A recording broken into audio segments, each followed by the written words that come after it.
Once again, I think that when we look at the Hamas decision to launch this war, now we could already understand, because we talked about a couple of components. For example, we talked about the power struggle between Hamas and Fatah.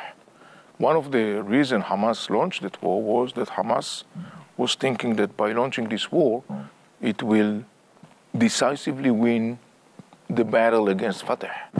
It will decisively now, it will be clear who is the leader of the Palestinian people. Hamas is the leader of the Palestinian people. And another thing that we also talked about was the issue of the Israeli-Arab rapprochement. And definitely Hamas, by the way, the Palestinians generally are very concerned with this whole process because they feel like their brothers, the Arabs, are simply deserting them.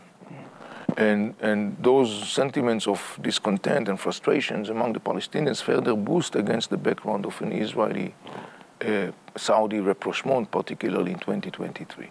So one other reason for Hamas to launch this war was its desire to cut this process, which, by the way, is also in Iranian interest to cut that process.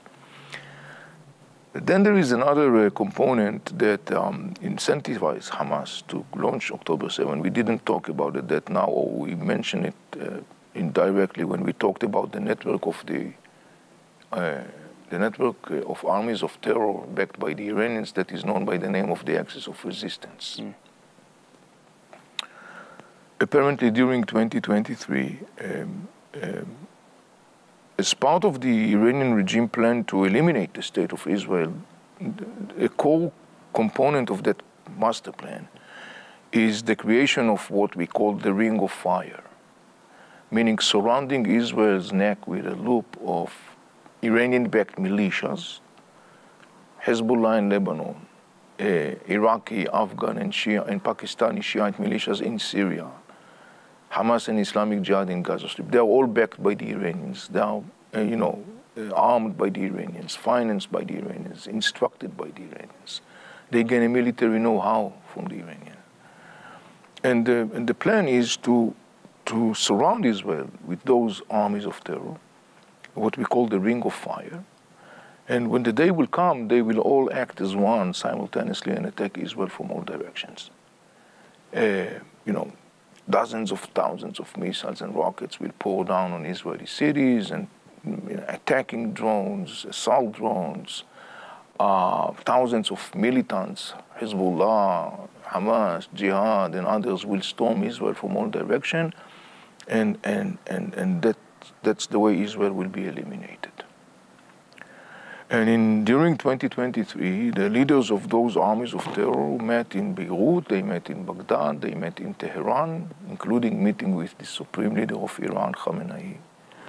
And Hamas and Islamic Jihad left those meetings with the impression that the time for this joining hands, this is a term that we call it in the professional language, the unifying of arenas.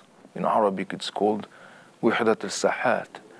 The Hamas and Islamic Jihad left those meetings under the impression that their colleagues are going to join, because Hezbollah leaders and other leaders of the other Iranian-backed armies terror said to Hamas and Islamic Jihad, they said in Arabic, "Ihna jahizun," which means we are willing, ready, and able.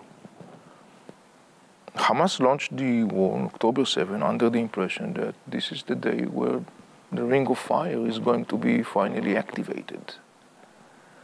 They were wrong. Didn't happen, and by the way, that fuels Hamas anger and disappointment and frustration. Why did the other didn't join them?